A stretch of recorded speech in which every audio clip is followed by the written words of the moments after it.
নদীতে থাকতো এক শক্তিশালী বাঙালি জিন। একদিন হঠাৎ করে একটি ভারতের জিন এসে সেই বাঙালি জিনকে বলল, তুই আজ রাতের মধ্যে এখান থেকে সরে যাবি, আগামী কাল থেকে এই নদীতে আমি রাজত্ব করব।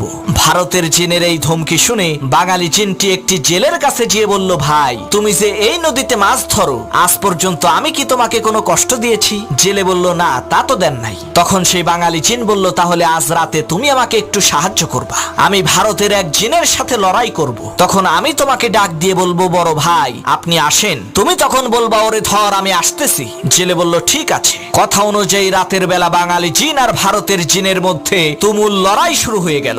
এমন সময় বাঙালি জিন বলল, বড় ভাই আপনি আসেন। তখন জেলে বলল, ওরে শক্ত করে চেপে ধর আমি আসতেছি। এই কথা শুনে ভারতের জিন বলল, সর্বনাশ, ছোট ভাইয়ের সাথেই লড়াই করতেই আমার জান বের হয়ে যাচ্ছে, আর বড় ভাই আসলে তো আমার কেল্লা ফতে হয়ে যাবে। ওরে বাপুরে, আমি গেলাম।